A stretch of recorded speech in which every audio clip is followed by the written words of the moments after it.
2026 எப்படி நம்மளுடைய பயணம் அமையும் இதை குறித்து நாங்கள் பண்ணிகிட்ருக்கனால பொறுப்பாளர் வேலையை பார்த்துட்டு இருப்பாங்க.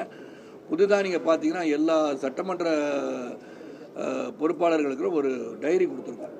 இது ஏற்கனவே ஒரு 10 ஆண்டுகளுக்கு முன்பே இயக்கம் துவங்கிய காலத்தொட்டே நான் நீங்கள் எந்தெந்த பகுதி உங்கள் சட்டமன்ற தொகுதிக்கு உட்பட்ட ஊர்களுக்கு கிராமங்களுக்கு போகும்போது அங்கே என்ன பண்ணீங்க, யாரை சந்திச்சிங்க, அங்கே என்ன பணிகள் பல நாட்களாக செய்யாமல் இருக்கிறது, வாக்குறுதிகள் கொடுக்கப்பட்டு நிறைவேற்றப்படாமல் இருக்கிறது, இதையெல்லாம் நீங்கள் நோட் பண்ணிட்டு வாங்க. அதை நம்ம மண்டே பெட்டிஷனாவோ இல்லை அங்கே இருக்கிறவங்களுக்கு எடுத்து சொல்லி அதை நிவர்த்தி செய்து வைத்தாலே நாளைக்கு நீங்கள் சட்டமன்ற வேட்பாளராக நிற்கலாம், நாளைக்கு வெற்றியும் பெறலாம் என்ற எண்ணத்தை பிரதிபலிக்கும் வகையில் திருப்பி ஒரு தடவை அவங்களுக்கு இந்த டைரியை கொடுத்துருக்கு. அது தேர்தல் முடிஞ்சோன்னா அந்த வேகமாக அந்த வேலையை அவங்க செய்வாங்க. அதனால் அதை நோக்கி தான் அவங்க பயணிச்சுட்டு இருக்கோம்.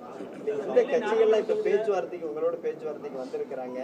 நீங்கள் முடிவு எடுத்திருக்கிறது தேசிய கட்சியோடு சேரணுங்கிற முடிவா இல்லை தமிழகத்தில் அந்த முடிவு தான் ஒருமித்த கருத்து இல்லைன்னு நான் சொல்லிட்டேன். அனைத்து அண்ணா திராவிட முன்னேற்ற கழகம் 2 கட்ட பேச்சுவார்த்தை நடந்திருக்கு. நீங்களே செய்தி போட்டிருக்கீங்க, பார்த்துருக்கீங்க இல்லையா? ஸோ அதில் என்ன முடிவு எடுக்கணும்னு முடிவு எடுக்க வேண்டிய கட்டாயத்துக்கு தள்ளப்பட்டு இருக்கின்றோம். இயக்கத்துலேயும் சரி அவங்கள 2 தடவை பேசிட்டாங்க. அதே மாதிரி பிஜேபியில் இருக்கிற சில நபர்கள் என்னை தொடர்பு கொண்டு பேசணுமேன்னு சொல்லி கேட்டிருக்காங்க. இந்த சூழலில் நான் பயணிச்சுட்ருக்கேன். சார், நெல்லை நாடாளுமன்ற தொகுதியில் நீங்கள் போட்டியிட்டு ஒரே இடத்துல எல்லாரோட கவனம் சேரும்போது வெற்றி பெறலாம் அப்படின்னு சொல்லி கடைசியாக மீட்டிங்கில் கூட சொல்லியிருந்தீங்க, நெல்லையில் நடந்த மீட்டிங்லேயே. இப்போ அதன்படி இப்போ நெல்லை நாடாளுமன்ற தொகுதி தான் இலக்கா? நெல்லையில் நான் சொல்லலை, இயக்கத்தின் சகோதரர்கள் தலைவர் நிற்கணும்னு சொல்லி நெல்லையில் பொறுப்பாளராக என்னை அறிவிச்சிருக்காங்க. அதனால் இங்கே நிற்கிறனா இல்லையான்றது முடிவு எடுக்க வேண்டியதும் என்னுடைய முடிவு தான். அது இன்னும் ஒரு வாரத்துக்கு அப்புறம் அந்த முடிவு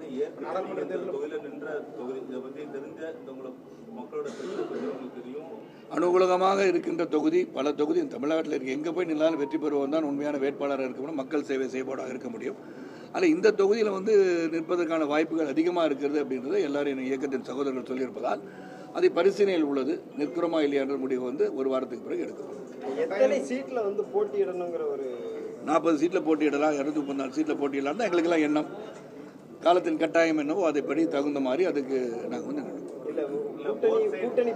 அது அந்த கட்டத்துக்கே வராதனால முதல்ல எங்க இருக்கணும் எப்படி இருக்கணும்னு சொன்ன பிறகு அதை பற்றி பேசல. கூட்டணி பேச்சுவார்த்தை அப்படிங்கிறது இந்த எத்தனை சீட்டு கிடைக்குது அதை பொறுத்து அமையுமா, இல்லைன்னா உங்களுடைய கட்சியினுடைய கொள்கை சார்ந்து அமையுமா? கொள்கை சார்ந்து பயணத்தை சார்ந்து இருக்கும். அது எப்படி போகணும், 2026 தேர்தலை சந்திக்க வேண்டும் என்று சொன்னால் இப்போ எடுக்கிற முடிவு சரியான முடிவாக இருக்கும்.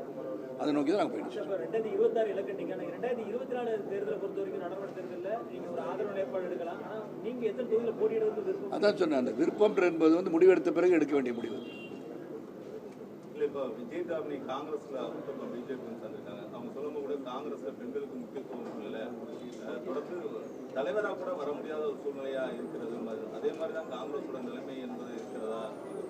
எனக்கு தெரியும், அந்த இயக்கத்தை பற்றி கேட்டால் எனக்கு தெரியாது. அது அவங்களுடைய கட்சி விவகாரத்தை பற்றி சொல்வதற்கு எனக்கு உரிமை கிடையாது. அந்த கருத்து கணிப்புக்கு நான் வரல. விஜயதாரணி எடுத்த முடிவு அவங்க எதற்காக எடுத்தாங்கன்னு அவங்களை கேட்க வேண்டிய கேள்வி என்ன கேட்டு நான் என்ன பண்ணுறேன்? கரெக்டு, அது கட்சி தாவந்தோட இருப்பனால அவங்க கட்சியை விலக்கி இருப்பாங்க. அவங்க தயார் நிலையில் மீண்டும் அந்த இடத்துல போட்டியிடலாம். பாராளுமன்ற தேர்தலுடன் சேர்ந்து அந்த இடத்துல போட்டிக்கான வாய்ப்பு உருவாகலாம். அது அவங்களுடைய முடிவு. என்னை பொறுத்த வரைக்கும் இன்றைக்கி பல விதமாக பார்த்தீங்கன்னா பலரும் இங்கே இருப்பாங்க, நாளைக்கு அங்கே இருப்பாங்க நிலை உருவாகி இருக்கிறது. இதுக்கெல்லாம் ஒரு கான்ஸ்டியூஷனல் அமெண்ட்மெண்ட் வந்தால் தான் இதெல்லாம் சீர் செய்யப்படும். அது எப்படி நடக்குது, வருங்காலத்தில் எப்படி இருக்குன்னு நாடாளுமன்ற தேர்தலில் நீங்கள் போட்டியிட உறுதியாக இருக்கும். ஒரு வாரத்துக்கு அப்புறம் சொல்கிறேன், அது வரைக்கும் காத்திருக்கலாமே. பாஜக அரசு நிவாரணமே கொடுக்கல, எந்த நிதியுமே ஒதுக்கலங்கிறத திரும்ப திமுக அரசு வலியுறுத்திக்கிட்டே. இதை பற்றி உங்கள் கருத்து? தென் மாவட்டங்கள் இதுவரைக்கும் எந்த ஃபண்டுமே கொடுக்கல. பிரைம் மினிஸ்டரும் பார்க்கல, ஒவ்வொரு கோயிலுக்கா போறாரு, நாங்கள் பார்க்கலங்கிறத நேற்று கூட முதலமைச்சர் பிரைம் மினிஸ்டர் பார்க்கலன்றது தவறா, இல்லாட்டி கோயிலுக்கு போகிறது தவறா? இல்லை, நீங்கள் சொன்னது கேட்டீங்க. அது முதலமைச்சருடைய குற்றச்சாட்டு இல்லை. குற்றச்சாட்டு வைக்கிறாங்க ஒவ்வொருத்தரையும் மத்திய அரசு இணக்கமாக இல்லாத போது அந்த குற்றச்சாட்டை வைப்பது மாநில அரசின் ஒரு செயல்பாடாக இருந்து வருகிறது. ஏன்னா நம்ம முதல்ல தொழில் வளத்தை பிறக்கணும். 8.33 லட்சம், ஆல்மோஸ்ட் 8.33 lakh crores இன்றைக்கி கடன் சுமை இருக்குது. இதுக்கு என்ன பண்ணுறாங்கன்னு தான் தொடர்ந்து நான் கேள்வி வச்சுக்கிட்டே இருக்கேன். அவங்க நிதி கொடுக்கல, அவனுக்கு நிதி கொடுத்தா முடிஞ்சிருமான்றது எனக்கு தெரியல. ஆக 8.33 lakh crores, வேற இந்தியன் அவங்களுடைய கடன் பார்த்தீங்கன்னா 14 லட்சம் கோடி தான். இங்கே இருக்கிறது 8.33 கோடி, 3 லட்சம் கோடி. அப்படி இருக்கும்போது எப்படி இதை நிவர்த்தி செய்ய போகிறார்கள், இதற்கு தொழில் வளர்ச்சி எப்படி பெருக்க போகிறார்கள், அப்புறம் எப்படி வேலைவாய்ப்பு உருவாக்க போகிறாங்க, எப்படி வரவு வரப்போகுது, வரவுக்கு மீறிய செலவு நடக்குது. அது போக நீங்கள் வந்து மானாவாரியாக அள்ளி வீசிட்டு இருக்கீங்க. அந்த முதல்ல சொல்லி இலவசத்தை தவிர்க்க வேண்டும் சொல்கிறேன். கல்வி சுகாதாரத்தை தவிர்த்து இலவசம் கொடுப்பதே தவறுன்னு சொல்கிற வேணாம். Very basic economic is not to give freebies அப்படின்னு எதுக்காக இலவசத்தை வள்ளி வீசிட்டு இருக்கீங்க எல்லாருமே? தொடர்ந்து ஆல் இண்டியா லெவலில் இப்படி ஆகிட்டு இருக்கு. இப்போ ஆனால் இலவசத்தை தவிர்த்தாலே நம்ம வந்து நல்லபடியான ஒரு ஸ்ட்ராங் எக்கானமியாக இருப்போம்னு நான் நினைக்கிறேன்.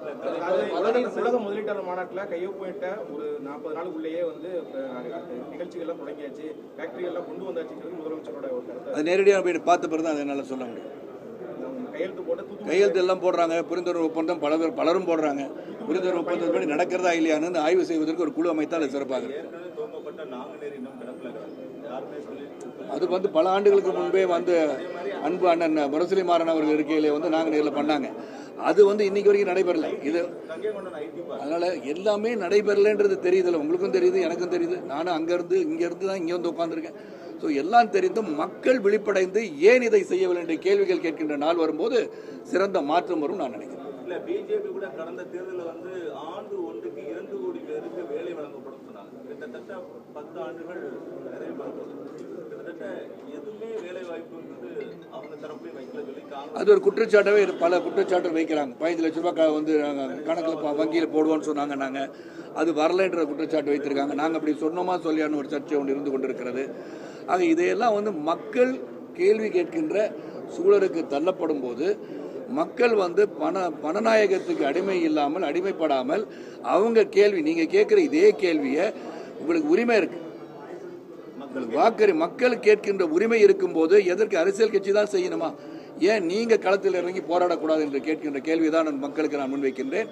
காரணம் நீங்க கேட்கணும். நீங்க சொல்றீங்க நாங்குநேரி கிட்டத்தட்ட 15 ஆண்டுகளுக்கு முன்பு வந்து இல்லையா இருக்குமா, 15 இயர்ஸ். அப்ப அந்த இடத்துல என்ன இருக்குது, 2 புல்டோசர் நின்றுட்டு இருக்கு. அங்கே ஒரு வேலையும் நடக்கல. நானும் அந்த பக்கம் போகும்போது நம்ம பார்த்துட்டோம். ஆக அப்போ ஒவ்வொரு திட்டங்கள் அறிவிக்கப்பட்டு புரிந்துணர்வு ஒப்பந்தம் போடப்பட்டு செயல் வடிவம் பெறாவிட்டால் யார் கேட்கணும்? Not only the press, the people should ask questions. அதனால நீங்க கேளுங்க. கேட்டிருந்தா இன்னைக்கு எல்லாமே மாறி இருக்கும். கேட்டிருந்தா அது நடந்திருக்கும். கேட்கறதுக்கு ஆள் இல்லை. ஏன்னா நீங்கள் வந்து ஜனநாயகம் என்பது பணநாயகமாக மாறிவிட்ட காரணத்தினால் இடத்துல பணத்தை கொடுத்தா ஓட்டு வாங்கிடலான்னு எண்ணம் வந்துருச்சு. அது என்னைக்கு மக்கள் மாற்றாங்களோ அன்னைக்கு இந்த நாடு சிறப்பாக இருக்கும். திருமணத்துக்கு போனீங்க ஐயா, பதநீர் சீசன் தென் மாவட்டங்கள் ஆரம்பிக்க போகுது. சரி, இப்பவே போலீஸ் ஸ்டேஷன்ல இருந்து சில நெருக்கடிகள் வருதுன்னு சொல்லி நிறைய குற்றச்சாட்டு. அது சிறப்பாக வந்து அதை பண்ணாங்கன்னா பதநீரை வந்து அலோவ் பண்ணலாம்னு நினைக்கிறேன் வேணாம். ஏன்னா அது ஒரு தொழில் தான். ஏன்னா அது வந்து கலப்படம் வந்து அது ஒரு போதை ஊட்டுகின்ற ஒரு இதாக மாற்றிடுறாங்கன்ற ஒரு எண்ணம் வந்து அவங்க மனசில் காவல்துறை சொல்லுது. அது தெரியும் கல்லாது. அதனால தான் அந்த பதநீரை கூட நாளைக்கு இப்படி பண்ணிடுவாங்கன்ற எண்ணம் இருப்பதால் அவங்க வந்து அதெல்லாம் தவிர்க்கிறதுக்கான முயற்சி எடுக்கிறாங்க. ஏன்னா அது பதம் செய்யப்பட்டு ஸ்ரீலங்காலெல்லாம் வித்துட்ருக்காங்க. அதனால் அதுக்கெல்லாம் ஒரு கொள்கை முடிவு எடுக்கணும். எதுக்கு இது வந்து ஆராய்ச்சி செய்து சட்டம் அதுக்கு தானே இருக்குது. எதையுமே இது தவறு நடந்துடும் இதுக்காக தடை செய்யணும்னு சொல்லாமல் தவறு நடக்காமல் இருப்பதற்கு எப்படி வந்து வடிவமைத்து தரலாம் என்ற எண்ணம் இருந்தால் சிறப்பாக இருக்கும். ஐயா திருமணத்தை தாலி கட்டி பிடிச்சிருவாங்க. சபாநாயகருக்கும் கூட ஒரு ரிவ்யூ மீட்டிங்ல போலீஸ் சொன்னார். என்ன சொன்னாங்கன்னா அதிகமாக நெல்லை மாவட்டங்களில் வந்து கஞ்சா அதிகமாக. நீங்கள் சபாநாயகர்னு சொன்னோடனே அன்பு சகோதரர் வந்து அவங்க வந்து அவர் வந்து சட்டமன்றத்தில் வந்து உறுப்பினர் மாதிரியே பேசிட்டு இருக்காரு. அவர் சபாநாயகராக இருந்தால் நல்லா இருக்கும்.